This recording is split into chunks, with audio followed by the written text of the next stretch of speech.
নমস্কাৰ বন্ধু বান্ধৱীসকল RJ job info YouTube চেনেলটোলৈ মই ৰাজাই আপোনালোকক পুনৰবাৰ স্বাগতম জনাইছোঁ। আজি এই ভিডিঅ'টোত আপোনালোকৰ কাৰণে কেইটামান জিকে কুৱেশ্যন লৈ আহিছোঁ। আশা কৰোঁ ভিডিঅ'টো চাই ভাল পাব। যদি ভিডিঅ'টো চাই ভাল পায় ভিডিঅ'টো এটা লাইক কৰিব আৰু চেনেলটোত এনেধৰণৰ প্ৰশ্নসমূহ আগলৈ চাই থাকিবৰ কাৰণে চেনেলটো ছাবস্ক্ৰাইব কৰি কাষত থকা বেল আইকনটো প্ৰেছ কৰি ৰাখিব। আহক বেছি পলম নকৰি আজি আমাৰ ভিডিঅ'টোলৈ আগবাঢ়ি যাওঁ। আজি আমাৰ প্ৰথমটো প্ৰশ্ন হৈছে আহোমে অন্তিম ৰাজধানী ক'ত স্থাপন কৰিছিল? ইয়াৰ অপশ্যনসমূহ হৈছে অপশ্যন নম্বৰ এ চৰাইদেউ, বি শিৱসাগৰ, চি যোৰহাট আৰু option number D Maibong.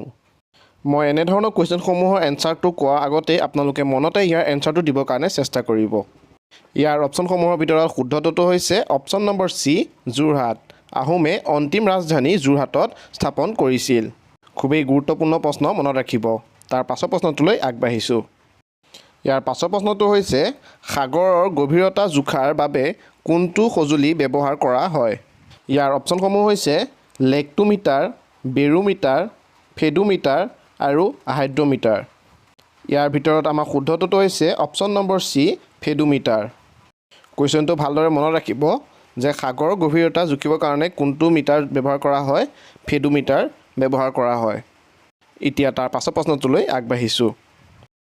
Next কুৱেশ্যনটো হৈছে যে সিন্ধু নদী আটাইতকৈ ডাঙৰ উপনদী কোনটো? ইয়াত চাৰিটাকৈ অপশ্যন দিয়া হৈ আছে। এই চাৰিটাৰ ভিতৰত কোনটো শুদ্ধ হ'ব? অপশ্যন নম্বৰ এ চেনাব। কুৱেশ্যনটো মনত ৰাখিব যে সিন্ধু নদী আটাইতকৈ ডাঙৰ উপনদীখনৰ ভিতৰত চেনাব নদীখন হৈছে আটাইতকৈ ডাঙৰ উপনদী। মনত ৰাখিব। এতিয়া আমি তাৰ পাছৰ প্ৰশ্নটোলৈ আগবাঢ়িছোঁ। তাৰ পাছৰ প্ৰশ্নটো হৈছে ননকেম নৃত্য উৎসৱ কোনটো সম্প্ৰদায়ৰ দ্বাৰা উদযাপন কৰা হয়?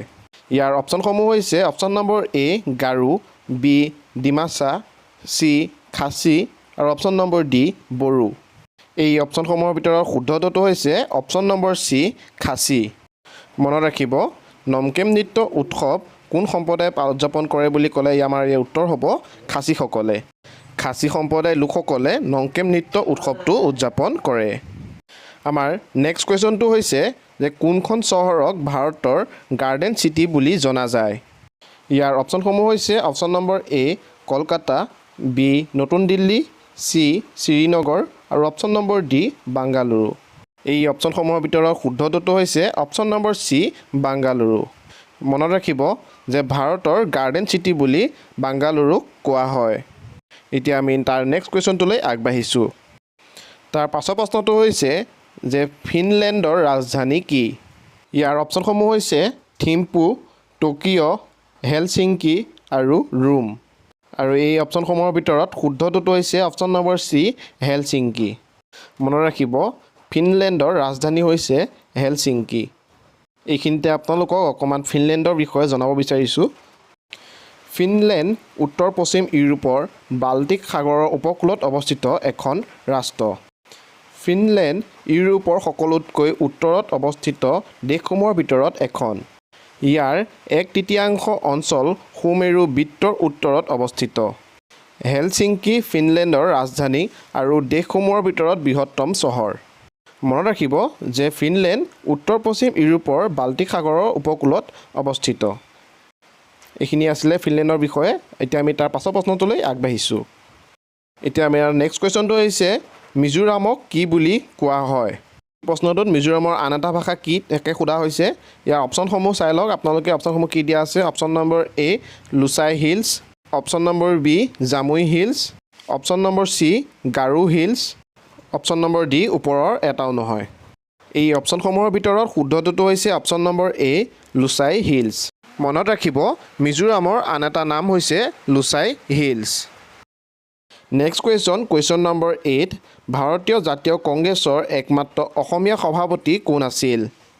ইয়াৰ অপশ্যনসমূহ হৈছে option number A Tarunram Phukan, B Devakanta Borooah, option number C Fakhruddin Ali Ahmed আৰু option number D Nabakanta Barua. ইয়াৰ অপশ্যনসমূহৰ ভিতৰত শুদ্ধটো হৈছে option number B Devakanta Borooah. মনত ৰাখিব ভাৰতীয় জাতীয় কংগ্ৰেছৰ একমাত্ৰ অসমীয়া সভাপতি কোন আছিলে? Devakanta Borooah. Next question number 9 sericulture কোনটো উৎপাদনৰ সৈতে সম্পৰ্কিত?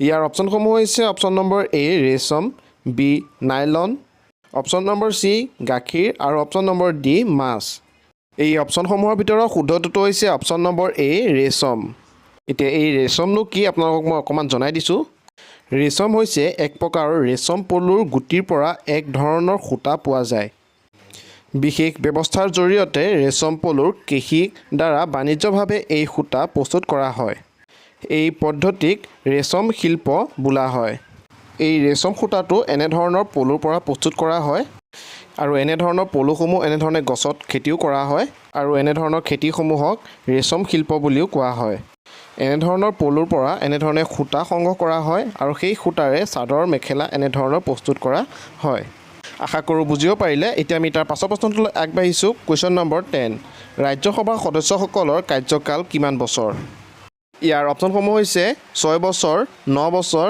7 বছৰ আৰু অপশ্যন নম্বৰ ডি 5 বছৰ এই অপশ্যনসমূহৰ ভিতৰত শুদ্ধটো হৈছে অপশ্যন নম্বৰ এ 6 বছৰ মনত ৰাখিব ৰাজ্যসভাৰ সদস্যসকলৰ কাৰ্যকাল 6 বছৰ থাকে নেক্সট কুৱেশ্যন নম্বৰ 11 শংকৰদেৱে লিখা সকলো কিতাপৰ ভিতৰত কোনখন কিতাপ আটাইতকৈ সৰু প্ৰশ্নটো আপোনালোকে ভালদৰে মন দি চাব ইয়াত শংকৰদেৱৰ লিখা কিতাপসমূহৰ ভিতৰত আটাইতকৈ সৰু কিতাপখনৰ কথা কোৱা হৈছে ইয়াত ডাঙৰ কিতাপখনৰ কথা কোৱা হোৱা নাই ইয়াত মই 4টাকে অপশ্যন দি ৰাখিছোঁ অপশ্যন নম্বৰ এ কালীয় দমন বি গুণমালা চি কীৰ্তন ঘোষা আৰু অপশ্যন নম্বৰ ডি নামঘোষা এই কুৱেশ্যনটো এনচাৰটো মই কৈ নিদিওঁ আপোনালোকে এই কুৱেশ্যনটো এনচাৰটো আপোনালোকে কমেণ্ট বক্সত কমেণ্ট কৰি জনাই দিব আৰু এই ভিডিঅ'টো যদি আপোনালোকে ইমানখিনিলৈকে চাই আছে তেনেহ'লে ভিডিঅ'টো এটা লাইক কৰি দিব আৰু চেনেলত এনেধৰণৰ ভিডিঅ'সমূহ আগলৈ চাই থাকিবৰ কাৰণে চেনেলটো ছাবস্ক্ৰাইব কৰি কাষত থকা বেল আইকনটো প্ৰেছ কৰি ৰাখিব এতিয়া আহক আমি তাৰ পাছৰ প্ৰশ্নটোলৈ আগবাঢ়ি যাওঁ নেক্সট কুৱেশ্যন নম্বৰ 12 সংগীত নাটক একাডেমী বঁটা লাভ কৰা অসমীয়া মহিলা কোন আছিল ইয়াৰ অপশ্যনসমূহ হৈছে Pratima Barua Pandey option number B Anupama Bhattacharya option number C Nalinibala Devi আৰু option number D Mamoni Raisom Goswami এই অপশ্যনসমূহৰ ভিতৰত শুদ্ধটো হৈছে option number A Pratima Barua Pandey মনত ৰাখিব সংগীত নাটক একাডেমী বঁটা লাভ কৰা প্ৰথম অসমীয়া মহিলা হৈছে Pratima Barua Pandey next question number 13 ভাৰতৰ প্ৰথম আইনমন্ত্ৰী কোন ইয়াৰ অপশ্যনসমূহ হৈছে option number A Jawaharlal Nehru option number B Maulana Abdul Kalam Azad option number C B R Ambedkar আৰু option number D Sardar Vallabhbhai Patel এই অপশ্যনসমূহৰ ভিতৰত শুদ্ধটো হৈছে option number C doctor B R Ambedkar মনত ৰাখিব ভাৰতৰ প্ৰথম আইনমন্ত্ৰী হৈছে doctor B R Ambedkar next question number 14 লোকসভাৰ অধ্যক্ষ হিচাপে নিৰ্বাচিত প্ৰথমগৰাকী মহিলা কোন আছিল ইয়াৰ অপশ্যনসমূহ হৈছে প্ৰতিভা পাটিল বিজয়লক্ষ্মী পণ্ডিত অপশ্যন নম্বৰ চি মীৰা কুমাৰী আৰু option number D Sarojini Naidu এই অপশ্যনসমূহৰ ভিতৰত শুদ্ধটো হৈছে অপশ্যন নম্বৰ চি মীৰা কুমাৰী মনত ৰাখিব লোকসভাৰ অধ্যক্ষ হিচাপে নিৰ্বাচিত প্ৰথমগৰাকী মহিলা হৈছে মীৰা কুমাৰী এতিয়া আমাৰ শেষৰ প্ৰশ্নটোলৈ আগবাঢ়িছোঁ নেক্সট কুৱেশ্যন নম্বৰ 15 লোকসভা নিৰ্বাচনত প্ৰতিদ্বন্দ্বিতা কৰা প্ৰাৰ্থীৰ বাবে ন্যূনতম বয়স কিমান হ'ব লাগে ইয়াৰ অপশ্যনসমূহ হৈছে 18 বছৰ 21 বছৰ 25 বছৰ আৰু অপশ্যন নম্বৰ ডি 30 বছৰ এই অপশ্যনসমূহৰ ভিতৰত শুদ্ধটো হৈছে অপশ্যন নম্বৰ চি 25 বছৰ মনত ৰাখিব লোকসভা নিৰ্বাচনত প্ৰতিদ্বন্দ্বিতা কৰিবলৈ প্ৰাৰ্থীৰ ন্যূনতম বয়স 25 বছৰ হ'ব লাগিব আজি এই ভিডিঅ'টোত মই 15টা কুৱেশ্যন লৈছিলোঁ আগলৈ মই এনেধৰণৰ কুৱেশ্যন এনচাৰসমূহ আপোনালোকৰ কাৰণে লৈ আহিম যদি ভিডিঅ'টো চাই ভাল পালে ভিডিঅ'টো এটা লাইক কৰিব আৰু আগলৈ এনেধৰণৰ ভিডিঅ'সমূহ চাই থাকিবৰ কাৰণে চেনেলটো ছাবস্ক্ৰাইব কৰি কাষত থকা বেল আইকনটো প্ৰেছ কৰি ৰাখিব মই যেতিয়া এনেধৰণৰ ভিডিঅ'সমূহ আপলোড কৰোঁ যাতে পোনপ্ৰথমে আপুনি পায় আজিলৈ মই ৰাজাই বিদায় লৈছোঁ পুনৰ লগ পাম নতুন এটা ভিডিঅ'ত ধন্যবাদ জয় আই অসম